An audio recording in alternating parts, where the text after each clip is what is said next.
When it comes to movies, life has always been an inspiration for art. In fact, some of the most compelling, gut-wrenching, and heartbreaking films I've seen stem from true stories. But between the poorly received Steve Jobs biopic released this summer and the recent news that a Boston Marathon bombing movie is already in the works, it's enough to make me ask the following question. When it comes to biopics and real-life event and/or disaster movies, how soon is too soon? On my quest to answer that question, my research led me to a few examples of movies released with haste after the events on which the film was based actually occurred.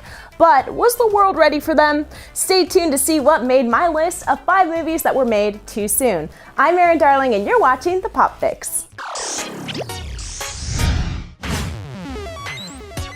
Zero Dark 30 chronicles the story of the manhunt for Osama bin Laden that ended when the al-Qaeda leader was killed in 2011 during a military raid on his compound in Pakistan.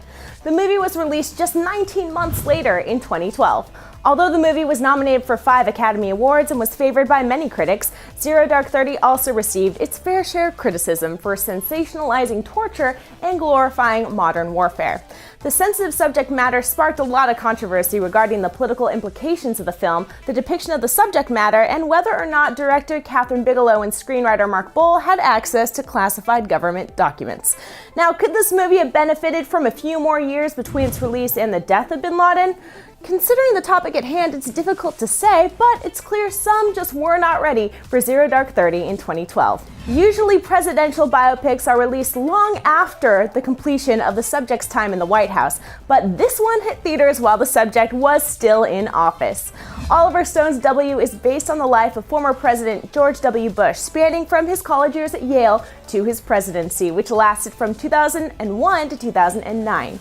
The movie was released in 2008 and opened to mixed reviews. In a review published in the New York Times, David Denby wrote, "W feels poorly timed, too late to have any effect on the public, most of whom long ago checked out on the president, and too early to provide more than a schematic interpretation of who he is." The Bush administration never officially commented on the film. Steve Jobs' biopic Jobs was released in 2013, just 2 years after the innovator, entrepreneur, and co-founder of Apple passed away in 2011. The screenplay spent more time chronicling Apple events than it did developing characters, including the main character, resulting in what felt like a superficial rush job and an inadequate homage to the late Steve Jobs. Jobs has a 25% on Rotten Tomatoes and a rating of 5.5 over 10 on IMDb. Another movie based on Steve Jobs is already in the works, this time with a script from Aaron Sorkin.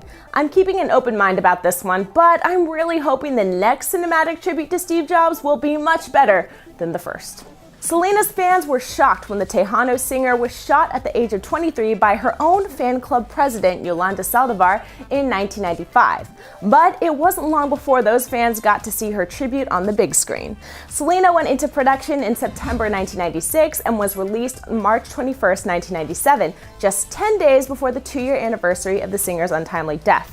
But although it was released incredibly soon, Selena was generally received favorably amongst critics and gave Jennifer Lopez her breakout role as the ill-fated singer in what Ebert called a star-making performance. The last film on our list proves that sometimes too soon can be just right. All the President's Men performed award season alchemy by turning headlines into Academy Awards. The movie tells the real-life story of 2 reporters who uncovered the Watergate scandal and ends with a montage of headlines and President Nixon's resignation in 1974. The movie was released in 1976, just 2 years later. Overall, All the President's Men was regarded to be pretty historically accurate, grossed over $70 million at the domestic box office, and went on to win 3 Academy Awards. It was also selected for preservation in the National Film Registry in 2010.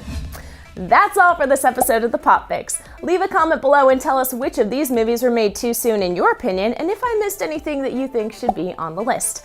I'm Erin Darling, and until next time, what's your fix?